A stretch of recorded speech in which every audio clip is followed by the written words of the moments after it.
It's time for the Burning River Sportscast. I'm impressed. You didn't even mess it up this time. Dolphins 20, Browns 3. We'll break it all down right now. Welcome into a very special post-game live edition of the Burning River Sportscast, presented by the fine folks at Tappan Media. I'm Kenny Thunder. Joining me tonight, you know he's a liar because his pants are always on fire. He's Red Hot Ronnie Jams. And there are 206 bones in the human body, but only one big bone man. Gentlemen, good evening. Happy to have you both to share in another ugly yet predictable Browns loss. I'm calling you out here. You already used that opening for Bone before. I might have used a similar one, but not that one in particular. I think you used it. And again, I'm always dreading the fact that I have to spend Sunday nights with you. So, you're welcome. Back to Red Hot. Where can our listeners find the dopest dope they've ever heard on a podcast? A number one rated football podcast in all of good pods, as well as the unofficial podcast of Cleveland Browns backers everywhere. You can find our podcast wherever you get your podcasts. I'm talking Apple Podcasts, Spotify, Stitcher, Amazon Music, YouTube Music, Pandora, iHeartRadio, Pocket Cast, Castro, Good Pods, where we are number one ranked football podcast, and so many more. And don't forget to subscribe on YouTube, the only place you can find our video podcast, and check us out on Facebook, Instagram, and TikTok. Handles for all those is at Burning River Sportscast, and we are on X as well with the handle at Burning River Pod. While you're at it, check out our merch, www.thetappenmedia.com/shop. But before we get started, I do want to give a quick shout out to some of our sponsors. Towpat Distillery, an award-winning craft distillery located in Akron, Ohio. They focus, Towpat Distillery focuses on high-quality spirits, carefully made in small batches, handcrafted, award-winning, small batch, local, and family-owned. Now who's messing things up? Me. And then True Fan Travel. They make away games, home games with all-inclusive travel packages. They had trips for Browns fans this year to Vegas, Washington, and New Orleans. The New Orleans one we were a part of, and it was awesome. They don't just do football games, though. They do other sports as well and other events. Some of the events that they have coming up this next year are the Kentucky Derby and Oktoberfest. So be sure to check them out. We highly recommend one of their travel packages. But on today's show, this is what you can look forward to, a recap of this just thrilling game that was the Week 17 loss to the Dolphins. And that's probably it. We're going to try and keep this short because I don't really – the season's dragging. I'm about ready for it to be over, guys. Yes. You weren't entertained today? I mean, yeah, sure. If you like watching DTR throw interceptions, I was very entertained. It was fun. He didn't just throw an interception today. He also fumbled the ball. Good. Yeah. Don't forget the fumble. But yeah, so let's go ahead and get things started by reminding everyone to call the Burning River Sportscast Hot Take Hotline. Don't forget to call and leave your hot takes on the Hot Take Hotline. Remember, these are hot takes. Everybody should be pissed off about the Browns right now. If you're not, you're wrong. You have problems. I don't know how you could be a Browns fan and not be upset. I just don't get it. So the number to call for those hot takes, 330-227-8080. Leave us a hot take on the Hot Take Hotline, and we will put that on the air in our show later this week. We've already had a few roll in, so keep them coming. Yeah, absolutely. And so let's get into the Week 17 recap. We're going to start with, I guess, I don't even know where to go. I guess we'll just get into it. I don't know. This was so hard to watch that I don't even know where to start with it. I guess we'll go Miami's Luckily, defense. AMC had an all-day Hunger Games marathon, so I was able to flip back and forth. You catch most of that? Ah, nice. Yeah, there was something entertaining on today. Did Katniss take down the government? She did. Yeah, for some reason they started off with Mockingjay 1 and 2, and then they started off with the original one later in the day. So yeah, let's shoot you for that. Yeah. Anyways, yeah, I mean, I guess we'll start with our defense and their offense. Their offense was a lot more productive than ours, so at least that was somebody could score today, and it wasn't us. Tyler Huntley, former Browns quarterback, 22 of 26 for 225 yards and a touchdown. and then added 52 rush yards and a touchdown there as well. So he's pretty much your whole team. I'll say the former Browns today pretty much tore it up. Jordan Poyer, Yeah. Emmanuel Agba, and and Snoop Huntley there. Yeah. It's crazy to me that they consciously made the decision to let Huntley walk and keep DTR. Why is that crazy to you? This team doesn't care about winning. When you put it that way. Makes perfect sense. When's the last time they did something that showed you they were interested in winning a football game? That's true. That's true. I mean, I guess maybe I should just reframe the way I think about things when it comes to the Browns. Like I should stop expecting anything other than, does this give us a chance to lose? Yeah, I mean, basically, the Browns are just a philanthropic arm at this point of the Jimmy and Dee Haslam Foundation. They just are like, how can we get these guys to go out in the community and give away food and TVs? Is that what it is? That's what they do now. They don't play football on Sundays. That's for sure. Football. Never heard of her. Never heard of her. Yeah. But yeah, I mean, it's just embarrassing the fact that Tyler Huntley is so competent to what we have. And I'm not saying Tyler Huntley's like lighting things, like he's not a great quarterback. He's just not. He's a career backup, but he's probably like 4.5 times the player that DTR is.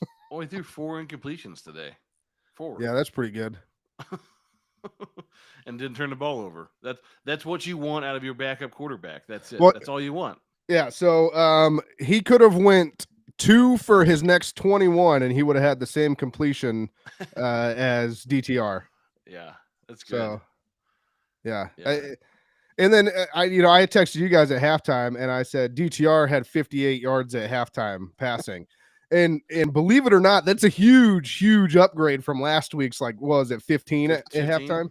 Yeah. Yeah. So the fact that we just keep trotting this guy out there, I mean, obviously it's a tank job at this point. You're just lose as many games as you can. I don't think anybody can argue that. But I mean, it was just embarrassing to watch again. I mean, this team is allergic to the end zone. At no point was I even concerned that they may score a touchdown. Like that would never even, the thought never even crossed my mind. I was like, there's just no way. I will give Ken Dorsey and Stefanski credit this week in that they did essentially what we asked them to do last week, that they just forgot. They forgot how to coach apparently offensively with a young quarterback. Because there was a concerted effort today to get Jerry Jeudy the ball.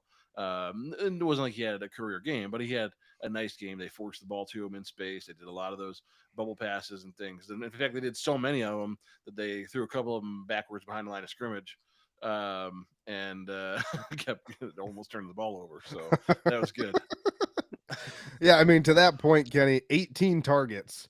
He had 18 targets today, which has to be a season high. 12 receptions, 94 yards, so a decent game out of Jerry Jeudy. But I mean, outside of that, the offense did literally nothing. So yeah, I'd be curious to see on those 18 targets if Jerry Jeudy was the only person DTR looked at, because on quite a few of them I know he was. I can't say that for all of them, but I think they did give him a lot of just single read plays to Jerry Jeudy and just said throw it to him, because I think that's all he can do. So yeah, and at this point in the season, DTR is now up to no touchdowns to 6 interceptions, I believe it is. Yeah. And then now he's got he fumbled one away today. So I mean, his touchdown to turnover ratio is through the roof in the wrong direction. And I just. It's wild to me. To your point, Bone, what you were just talking about was Jerry Jeudy the only guy, because you watch the game and there's absolutely no progression. It's literally just like, here's the guy. If he's not open, I'm gonna run for my life. Which is what DTR is, though, right? So, like I said, I'm not saying like this was good. I'm just saying I at least give Ken Dorsey and team credit this week, because that's what you have to do with a guy like DTR, is give him easy reads, get guys easy completions in space, and hope they can do something with the ball, because you can't count on DTR to win you the game. That's just never going to happen. He's never going to be a drop back passer that goes through his progressions and makes the right read. He can't read a defense. He can't throw to the second level. He has to have one look, one read, and the ball has One to be coming look. out. Yeah, one look, blue steel. The ball has to be coming out when he hits the back of his drop, because if he has the ball any longer than that, he's either running the ball or he's in a busted play because he can't find anyone. Yeah, it's just unfortunate. It's really hard to watch. He's just not good. We can't say it enough. He's definitely I don't know how you even keep him on the roster after this year, after you see these last few games. Well, and again, while I'm giving guys their flowers, I'll at least give Kevin Stefanski credit that in the post game presser he said, "I don't know what we're going to do at quarterback next week." He at least didn't come out and say, "Well, I mean, DTR gives us the best chance to win." Yeah. So, Yeah. I mean, yeah. And then we'll kind of turn this over a little bit. We'll talk about our defense. So Myles Garrett did come up with 2 sacks today. Not that they really meant anything. I mean, obviously these are all garbage games. They're not just garbage time anymore. It's just garbage games. Like we don't have a chance to win them. The only thing that our team can look forward to is people like Myles Garrett racking up stats and just saying, let's just add that to my career total. It would be nice if we could win a game, but no, we can't. We don't do that. No.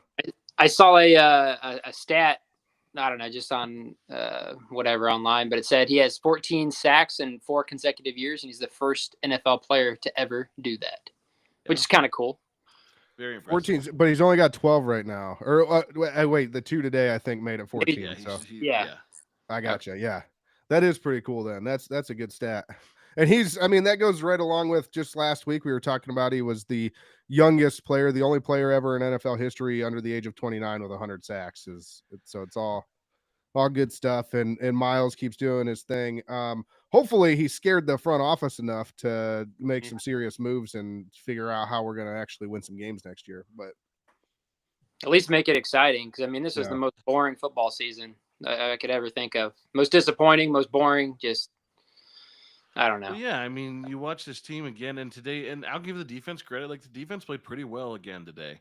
I know they were down a number of guys that were banged up. Obviously, Tua didn't play, but the defense honestly, you're playing an NFL offense that has other good players on it. They gave up 20 points. One of those was give Mike McDaniels his flowers. They had us beat in 3 minutes left in the game, and he's like, let's throw another touchdown just for the hell of it. There was no reason. We literally turned the ball over on the 13-yard line with 3 minutes left, and then he was like, you know what, let's keep throwing it. Let's run it up.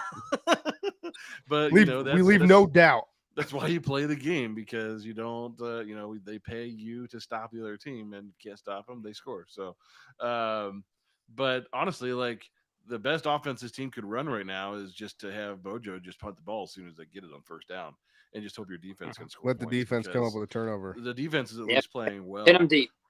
The defense hasn't been the team that we expected them to be this year, but I would say over the last 4 to 6 weeks, this defense has at least showed up to play most of these games. I agree. I'm actually very encouraged by how the defense has played the second half of the season, because they kind of got their shit together. And if the offense would have held up their end of the bargain, we'd be in a much different place right now, and we'd probably be right in the thick of things. But unfortunately, we haven't been able to score a point since week 12. So, what is that when DTR took over? I'm not sure, but it's since then we haven't scored a point. So. What'd you say, Bone? D-Hop made a field goal today. Yeah, he did. He didn't miss any. This has to be the first game since that same week 12 that D-Hop didn't miss a field goal. And let me tell you, the crowd went nuts. Yeah. They were excited. They said, thank God. Yeah. I didn't see. Was it a long one? I actually it was a 28-yarder or something. It was 25. Yeah. Nice. It was literally a chip shot. If he would have missed it, the whole stadium might have rioted. PAT. But it's that's how you know it's bad. The Browns fans have officially gotten to the point where we give sarcastic cheers. That's what we do. Yeah. Well, there's nothing real to cheer about, so. Yeah. I guess the only let's see. Well, one more thing before we get to that. Coaches and front office. Here's the last thing I'll say. I know you gave them their flowers a little bit today, Kenny, as far as like they did a little bit better with game planning and whatever. But my question is just with DTR being out there, and we're now what is it, 3-13 on the season, with the expectations coming into this year, everything else. How are people still defending any of these guys? I spent the whole, like, all throughout the holidays, I had multiple people tell me how great of a coach Kevin Stefanski is and how good Andrew Berry is at his job. And I said, can you give me literally any evidence specifically that Andrew Berry is good at his job? Any? Well, there's none. And yeah, I mean, look, this year's been a total train wreck and a disaster, and it was their fault. It was their fault entirely. And now the fact that, I mean, the last couple of days I've just been sick to my stomach over this because the reports came out from Rappaport and other guys about not only are they restructuring Deshaun's contract, which is fine to make some cap room for next year, but ultimately that just means he's going to be on the roster longer. And that they have no plans to move on from Kevin Stefanski at this point, which again, anything can happen, right? Votes of confidence happen all the time, from front offices to coaching staffs. And, we see on, Black Friday or Black Monday or whatever they call it in the NFL these days, guys lose their jobs. So I'm still crossing my fingers for that they just clean house. But just the reporting that came out was just that it seems like Andrew Berry and Kevin Stefanski are both set for this at least one more season. Just absolutely makes my stomach turn. Yeah, I mean, the Cleveland Browns fans have grown accustomed to kind of poking fun at themselves to get through some of the seasons that are like this, right? And so I'll just do it one more time here. What other place can you go? What is it now? Like 6 games under 500 over 4 years, and you basically get a vote of confidence in an extension. That's what we said. You know what? We're sticking by this guy. He got us to 400 football. We love that. 400. Like, I just don't understand. It was literally the whole time at Christmas. I was fielding. People were just asking me and talking to me about Kevin Stefanski and Andrew Berry, but Kevin Stefanski, they're like, he's 2-time coach of the year. I'm like, okay. The one year it was COVID year, and he didn't even coach in the playoff game that we won. And then he came back and we lost. And then the other year, stop Penny. Yeah, the other year that he won coach of the year, we were heading down a disastrous rabbit hole like we are this year until Joe Flacco came in and saved the day. So save the day, I guess. Yeah, it's just crazy to me that there's so many people defending these guys. But By the way, it is what it is. Speaking of former Browns players, Joe Flacco threw for 300 yards and 2 touchdowns today. Nice. But he's washed. That's what everybody's saying all year. But yeah, in case anyone was wondering, that's probably as much yards as DTR's thrown for this entire season. So, yeah. Except for he hasn't thrown any touchdowns. But yeah, besides that, I mean, I guess the only thing we have to look forward to now is we are now up to the number 3 draft pick. Woo! Yeah, number 3. Good. I remember a time when we had the number 1 draft pick. We drafted a guy, and we had these debates on the radio all the time about whether or not that guy was a top 12 or top 15 quarterback. Well, just so happens that he's now officially number 2, tied for number 2 in touchdowns and number 2 in yards on the season. So I guess that makes him a top 2 quarterback in the league. Oof.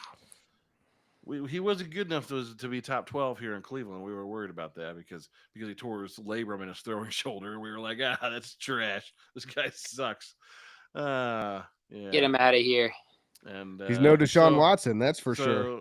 Yeah, I mean, I guess my point is, like, it doesn't matter what pick we have because even when you draft the right guy, even when you draft a guy that changes your culture and you start winning games and you make it to the playoffs for the first time in 30 years, it still wasn't good enough for Browns fans or this front office. So, what are we gonna do with that 3rd overall pick? Yeah, I mean, it's just asinine. I mean, to think about the fact that Baker Mayfield has thrown 39 touchdowns this year, I think he's rushed for 3 more. So it's 42 touchdowns overall.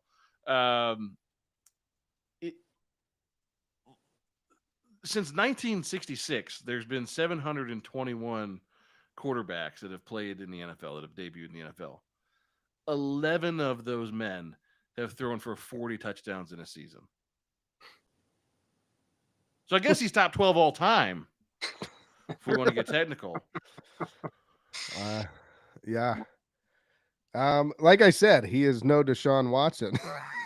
No Deshaun, no. They got that part of it right. That's for sure. I mean, have you looked at Deshaun's body of work? I heard he got 2 handies just today. Yeah. He's been doing well. It's like all day, every day massages right now. So he's just got one of them all day passes to massage. Yeah. Yep. Just keep them coming. He just posts up and he's like, bring me another. Yeah. I don't think we should go too far down that road. Guys, let's just do our nominees for the Burning River Sportscast Dog of the Week. Kenny, who's your nominee? Oh, gosh. Who's my nominee? Look, I know that he didn't have the biggest game ever, but I'll go Jordan Akins today.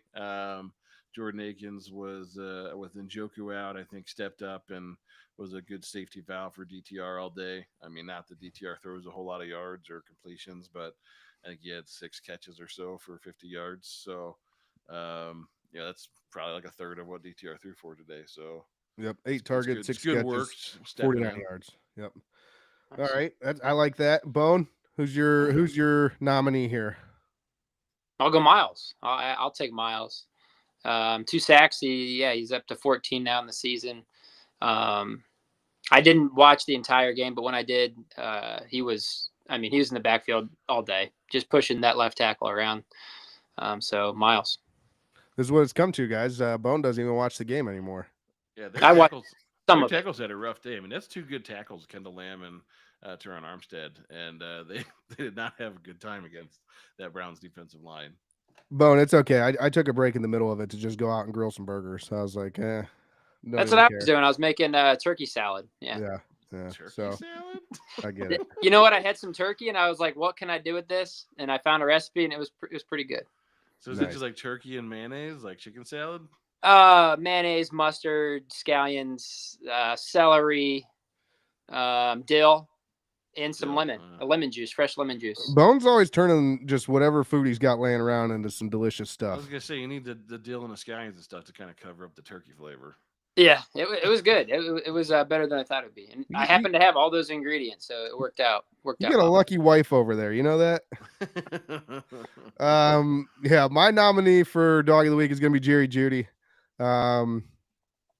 Yeah, I mean 9 catches for what we say 90 some yards, or 12 catches for 90 some yards. So he's basically the entire offense.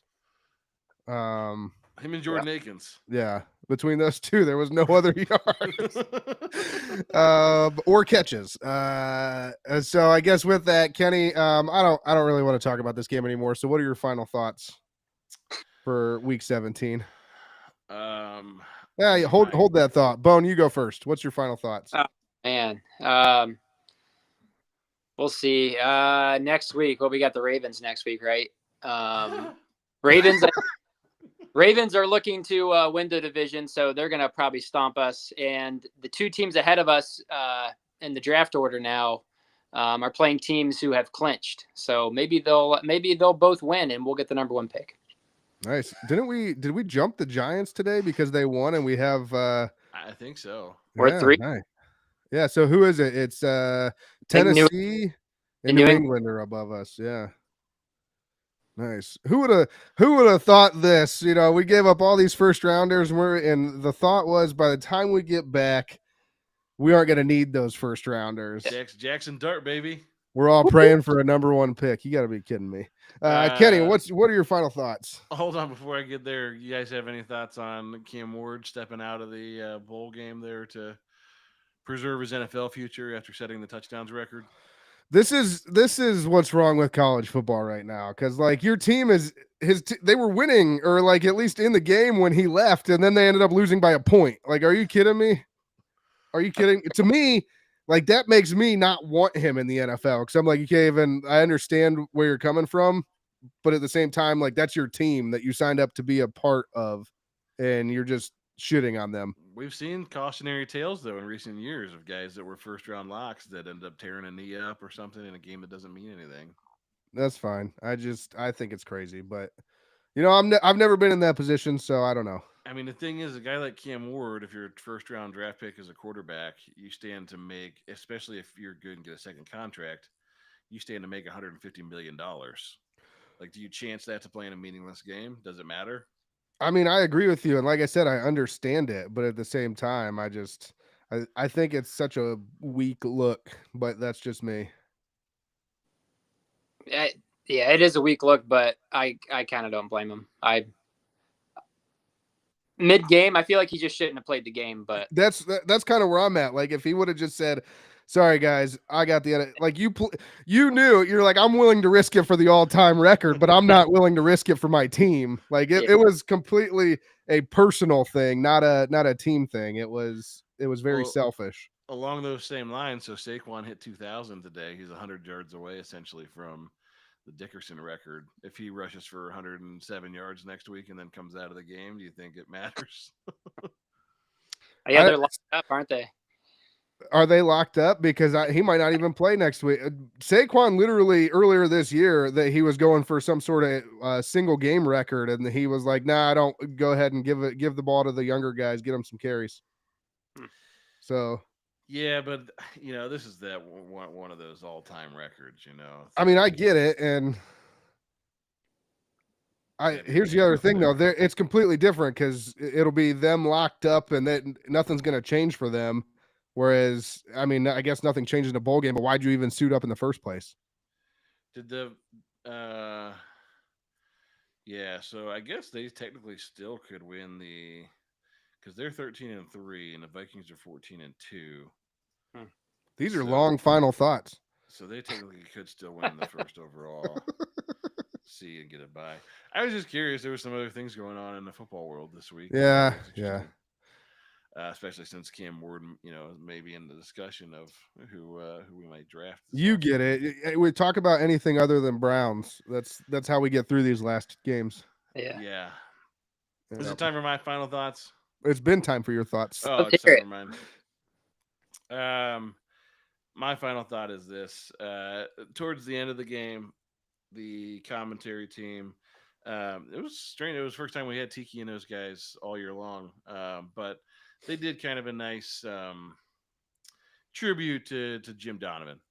Basically just saying, like he was impactful in their careers and that they'll miss the guy and just what a stand-up class act guy he is. And we've talked a lot recently about the players, about Miles, Denzel, Nick Chubb, and these guys, and how this team is just an embarrassment, and it's just a bad look to even be a part of it for some of these guys, to where Miles is literally threatening to leave because it's so bad and so toxic there. And I was just thinking about Jim Donovan as they started talking about him, and just obviously past this year, and they have the stickers on the helmets. It's kind of like this season being a tribute to Jim Donovan. And I just was thinking about just how sad that was. This season 3-13. That's your tribute to one of the greatest voices to ever do it. Just kind of made me sick to my stomach. I don't know how we petition this or how we get something like this started, but I would like to see, at least in the new stadium, whatever the press room is or the broadcast area, be named the Jim Donovan radio broadcast booth. So that Nathan Zegura and those guys can kick off every live broadcast from the Jim Donovan radio broadcast booth going forward. I mean, not that I totally agree with you, and I think it should be, but isn't it already named after somebody? I don't know. I don't give a shit. Jim Donovan's the man. That's true. That's true. Yeah, I mean, the whole 3-13 is your tribute is 3-14. Let's be honest. We're gonna be 3-14. Yeah. 3-14 is your tribute is awful. Just feels bad. Yeah. My final thoughts are I don't have any more thoughts with this Browns team. I'm all out of thoughts. My thoughts are, they've been said about 100 times. The Browns suck. They're just really bad. They're really awful. I don't have any thoughts besides that. So let me remind everybody to call the Burning River Sportscast Hot Take Hotline one more time. Don't forget to call and leave your hot takes on the Hot Take Hotline. Remember, these are hot takes. We want your hot takes. 330-227-8080. Call now. Operators are not standing by, but we'll put you on the air. We'll play your hot takes, and then we'll talk about them and probably laugh at you, but it's okay. It's okay. And be sure to check out our gear, www.thetapandmedia.com/shop. That'll do it for us. Kenny, what can we expect this week? This week? Yep. This is the time of year where the days all kind of mesh together. We're basically like in the taint of the year.